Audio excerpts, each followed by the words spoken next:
When people hear the name Santa Claus, most think of a jolly old man in a red suit, sliding down chimneys, handing out presents to well-behaved children. He's become part of the fabric of childhood for millions, a symbol of joy, generosity, and innocence. But behind the cheerful myth lies a story that deserves a closer look.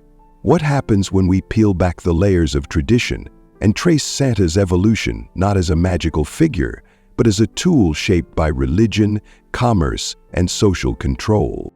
The origins of Santa Claus are far removed from candy canes and sleigh bells. The figure is loosely based on Saint Nicholas, a 4th-century bishop from the town of Myra in what is now modern-day Turkey. He was known for giving gifts to the poor, especially children. Over centuries, this bishop transformed into a mythical figure, combining elements from various traditions, Norse mythology, Dutch folklore, and eventually, American consumer culture. This shift wasn't just cultural, it was ideological. In many ways, the Santa myth mirrors the broader narrative structures of religion itself, a benevolent, invisible overseer who rewards good behavior and punishes bad. Sound familiar? This behavioral reinforcement mirrors the function of many religious doctrines. Santa doesn't just give gifts, he watches, he judges, and he maintains order. That idea, someone always watching, keeping moral score, is deeply secularized for mass appeal. Why is this significant? Because even in secular spaces, religious frameworks often persist in disguise. Santa Claus is a sanitized, commercial-friendly version of God. He's omniscient, he travels miraculously, and his judgment is absolute. And yet, because he brings gifts and smiles, nobody questions the underlying psychological model being reinforced in children year after year. Children are told from an early age that if they are good, they'll be rewarded. But this goodness isn't clearly defined. It's vague and pliable, much like morality under many religious teachings. Be obedient, follow the rules, don't ask too many questions. The threat of being on the naughty list subtly mirrors the threat of hell, not eternal damnation, but social exclusion and withheld affection. This sort of conditioning plays a role in how individuals learn to navigate authority. It discourages critical thinking and encourages compliance.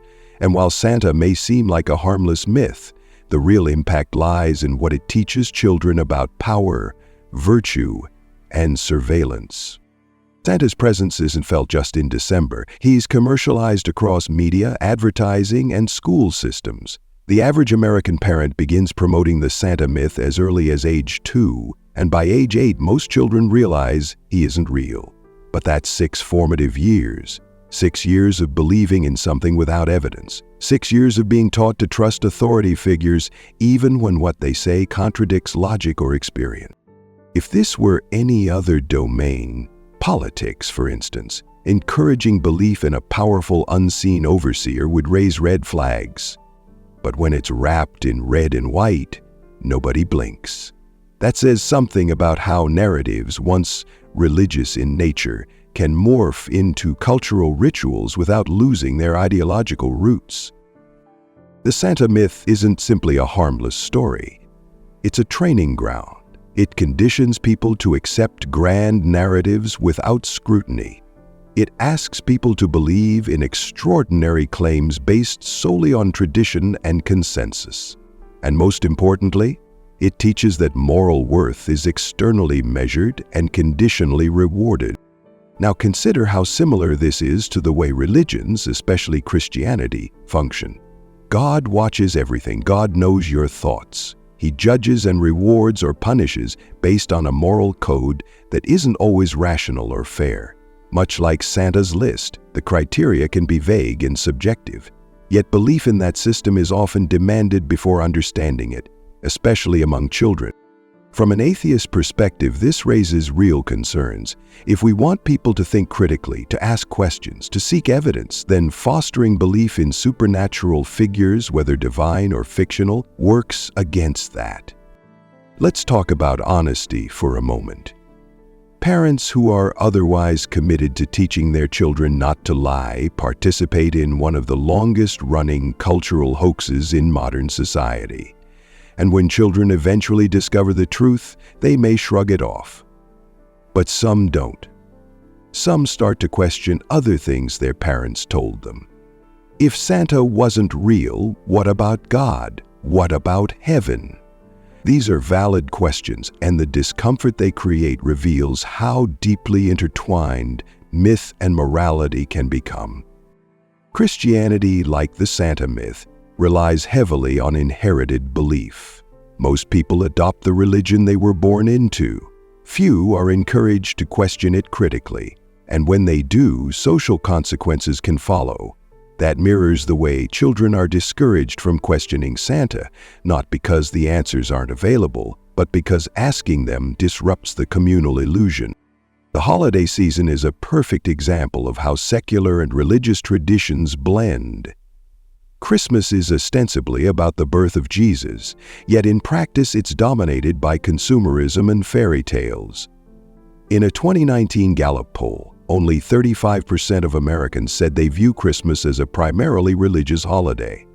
That number continues to decline, and yet the deeper framework remains.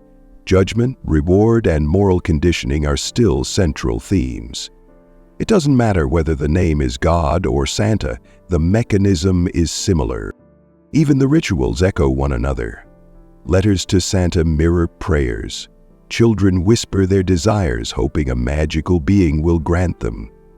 Naughty children worry about consequences, and families gather in reverence around symbols, not crucifixes, but Christmas trees. Religions often claim to offer moral clarity, but consider what the Santa narrative teaches about fairness. A child in poverty may behave perfectly but receive little. A wealthy child may act selfishly but be showered with gifts. This reflects a world where virtue is not always rewarded and where systems of judgment are often biased. Rather than confronting this inequality, the myth ignores it. That too reflects a flaw in religious worldviews, the promise of justice without the reality. When adults defend the Santa story, they often say it's about joy, magic, or imagination. But none of those things require deception. You can have wonder without falsehood. You can celebrate generosity without inventing a supernatural judge. Famous atheist thinkers have long pointed out the dangers of belief without evidence. Carl Sagan once said, "Extraordinary claims require extraordinary evidence." By that standard, Santa fails completely.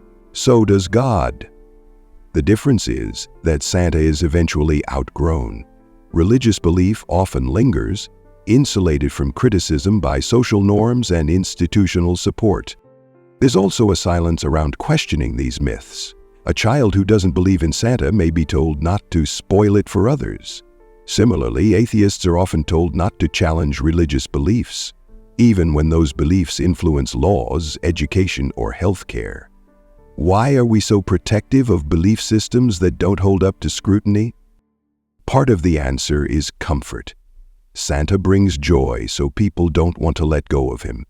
Religion offers certainty, so people cling to it, even when it conflicts with reason.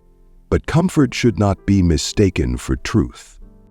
The persistence of the Santa story in a mostly secular world shows how easily myth can become culture. It shows how ideas, even false ones, gain power through repetition and emotional appeal. And it shows how religion adapts, shedding some of its supernatural elements while keeping the same psychological levers. Santa is no longer a bishop, and for many, God is no longer a bearded man in the sky.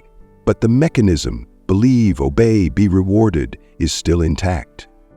From a young age, we are taught not just what to think, but how to think. And the Santa story, for all its sparkle, teaches children to accept magical thinking, conditional love, and unexamined authority. The path away from religion doesn't require abandoning joy or tradition. It just requires honesty. You don't need to lie to children to make them feel wonder. You don't need to teach obedience through surveillance. You don't need myths to make meaning.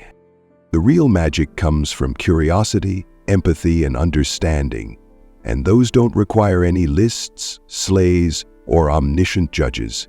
They just require letting go of stories that no longer serve us, no matter how beloved they may be. In the end, Santa Claus is not just a story about Christmas. He's a mirror held up to our beliefs, our values, and our willingness to question. If we are brave enough to look closely, we might find that the truth, while less magical, is far more meaningful. And that's a gift worth sharing.